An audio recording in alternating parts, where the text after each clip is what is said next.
Well, hello there YouTubers, and welcome to another DrCassette video. Well, some of you may remember this logo there, Dynatron. These are my Dynatron speakers.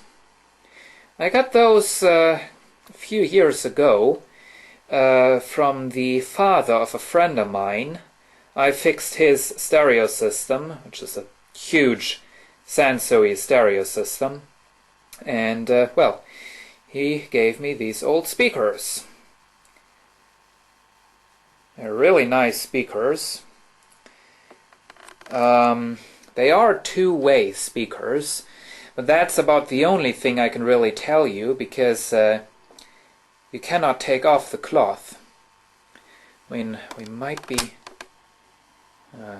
sometimes you're able to look through a speaker cloth using a night shot, but it doesn't seem to work in this case. However, I'll give you a good close-up of their logo. There it is. And depending on the way you want to set up the speakers, you can turn this logo around. And in fact, this one is kind of loose already, unfortunately. Now, some nice wood on the back. Not on the back, on the sides, I mean. But, however, this is not solid wood. You might be able to see right there where it's kind of cracked, as you can see. It's actually just particle board, which is looking like solid wood. Now, here is the little nameplate, I would say. Model number LS1428, Dynatron Radio Limited, Maidenhead, Berks. Or, don't know how you speak that. Yeah. By appointment to Her Majesty the Queen, suppliers of televisions and radiograms, or radiogramophones, it says.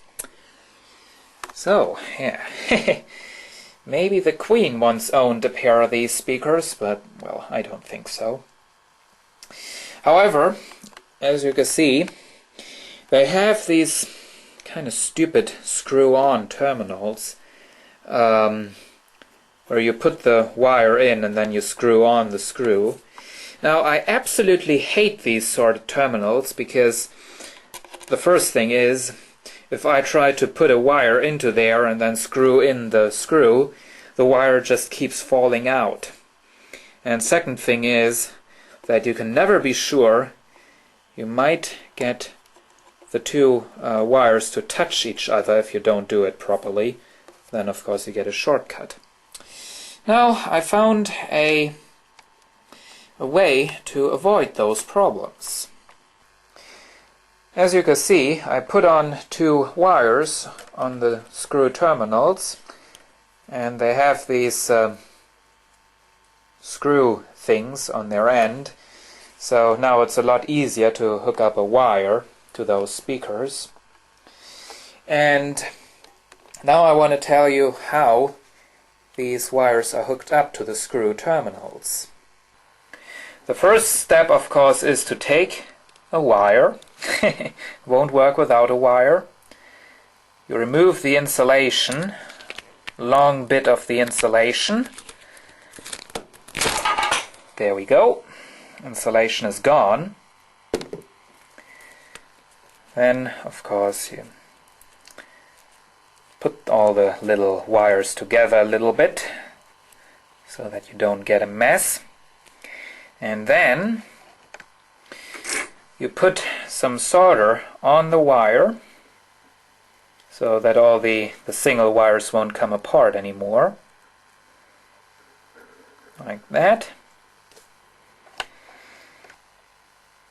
Then you take one of the screws out of the screw terminal and wind your wire around there, and then you take the soldering iron once again and connect the loop of wire together, like this. Now don't worry about the screw. The screw will not take up the solder. You need higher temperatures for that, really. So it won't harm the screw, so you can easily remove that modification again. Then you put the screw back in its place, cut the wire, and finally you add one of these screw things. Then you do the same again with the second terminal, and there you go. A really handy and removable modification for these stupid screw terminals. I hope you enjoyed this video, and see you again soon.